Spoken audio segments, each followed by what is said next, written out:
শুভ নববর্ষে সবাইকে প্রীতি শুভেচ্ছা আর ভালোবাসা আর বড়দের আমার প্রণাম। আজকে তোমাদের সাথে একদম অন্যরকম একটা ভিডিও শেয়ার করছি। এটা আমি আমার ঘরের একটা কি বলবো মিনি ব্লগ তোমাদের সাথে শেয়ার করছি। আজ পয়লা বৈশাখের দিনটা আমি সারাটা দিন কিভাবে কাটালাম সেটাই দেখো। সকালবেলা এখানে মা পুজো করছে, ঠাকুরকে ফুল দিয়ে খুব সুন্দর করে সাজাচ্ছে।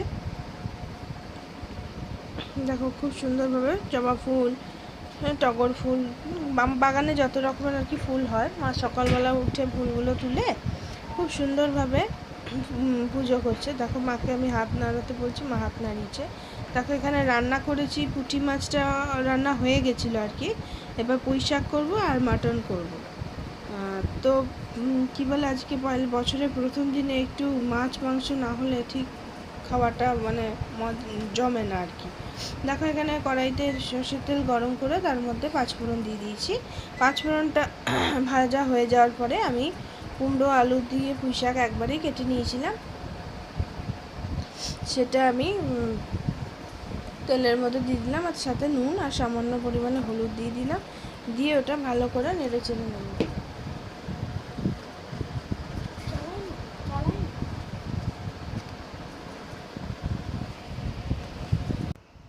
দেখো এখানে সামান্য একটু চিনি দিয়ে দিলাম, পুঁই শাকটা মোটামুটি তৈরি হয়ে গেল। এরপরে মাটনটা করব। আর বছরের প্রথম দিনে দেখবে একটু মাটন না হলে ঠিক খাওয়াটা, বিশেষ করে দুপুরবেলার আমাদের বাঙালিদের খাওয়াটা মানে বেশি হয় না।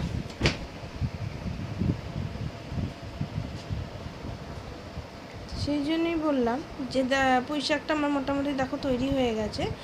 আমি ফার্স্ট টাইম ব্লগটা করছি, তোমাদের কেমন লাগবে আমি জানি না। যদি ভালো লাগে অবশ্যই কমেন্ট করে জানিও। দেখো এদিকে আবার কড়াইতে বেশি করে সর্ষের তেল দিয়ে দিয়েছি, সর্ষের তেল গরম করে আলুগুলোকে দিয়ে দিয়েছিলাম এবং আলুগুলোকে লাল লাল করে ভেজে তুলে নিয়েছি। ওই তেলের মধ্যে আর একটু তেল দিয়ে তার মধ্যে গোটা গরম মশলা ফোড়নে দিয়ে দিলাম, দিয়ে তার মধ্যে কিউব কিউব করে কেটে রেখেছিলাম আর কি পেঁয়াজটা। কারণ খাসির মাংসে পেঁয়াজ বেশি কুচেলে না খেতে ঠিক ভাল লাগে না, এটা আমার মনে হয়। পেঁয়াজটা দেখো লাল লাল করে ভেজে নিচ্ছি। আর এখানে আদা পেঁয়াজ রসুনের পেস্ট বানিয়ে নিয়েছি।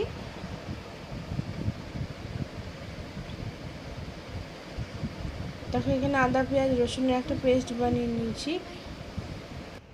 দেখো ফার্স্ট টাইম আমি এরকম একটা ব্লগ তোমাদের সাথে শেয়ার করছি, জানি না কেমন লাগবে। যদি ভালো লাগে অবশ্যই কিন্তু কমেন্ট করে জানিও, তাহলে আমার উৎসাহটা একটু বাড়বে, মাঝে মধ্যে এই ধরনের একটু ডেলি ব্লগ তোমাদের সাথে শেয়ার করতে পারবো। দেখো এটি আমার শ্রীমান পুত্র, তিনি টিউশন থেকে পড়ে চলে এলো। এবার দেখো এদিকে আমি রান্নাটা করছি।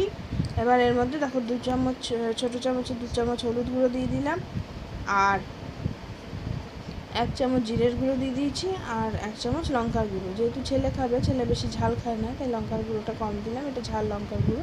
এরপরে কালারের জন্য সামান্য কাশ্মীরি লঙ্কার গুঁড়ো এর মধ্যে অ্যাড করে দেবো। দেখো মশলাটাকে ভালো করে কিন্তু কষিয়ে নিতে হবে। আর দুপুরবেলা যদি একে তো সানডে, তার মধ্যে পয়লা বৈশাখ, মানে দুটোই মানে একদম খুবই, আর সানডে হলেই দেখবে সবারই মনে হয় একটু মাটন মাটন মনটা হয়ে যায় আর কি। আর তার মধ্যে যেহেতু আজকে আবার পয়লা বৈশাখ, তাই মানে সরু চালের ভাত একটু মটনের লাল লাল ঝোল হলে কোনো কথাই হবে না। দেখো এবার ধুয়ে রাখা মাটনটা আমি এর মধ্যে দিয়ে দিলাম, দিয়ে এবার ভালো করে মশলার সাথে মাটনটাকে মিশিয়ে নিচ্ছি।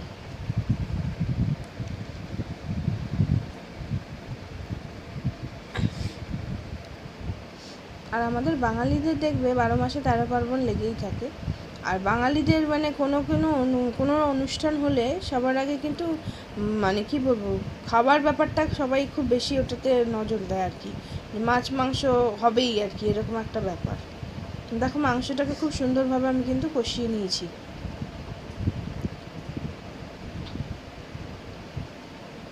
আর আজকে বিশেষ করে এই মানে কী বলবো, আজকের দিনটায় মনে হচ্ছিলো বেশি গরম লাগছিলো আর কি, মানে মারাত্মক গরম লাগছিলো আর কি। মানে ঘেমে রান্নাই করতে পারছি না, এত গরম লাগছে আর শুধু ঘেমে যাচ্ছি। আর বেশি গরম মানে ঘেমে গেলে না তখন দেখবে শরীর খুব অস্থির লাগে। দেখো মাংসটা কষিয়ে প্রেশার কুকারে এবার দিয়ে দিচ্ছি। মাংসটা প্রেশার কুকারে দিয়ে এরপরে কড়াইটা ধুয়ে আমি ওই মানে একটা মাপ করে নিয়েছি আর কি, যেহেতু পাতলা ঝোল হবে। ওই আমার একটা স্টিলের মগ আছে, তোমাদের দেখালাম, ওই মগটার 1 মগ জল আমি দিয়ে কড়াইটাকে ভালো করে ধুয়ে আমি ওর মধ্যে দিয়ে দিলাম জলটা আর কি, দিয়ে পাতলা ঝোল হবে। এর মধ্যে আমি ভেজে রাখা আলুটাও দিয়ে দেবো।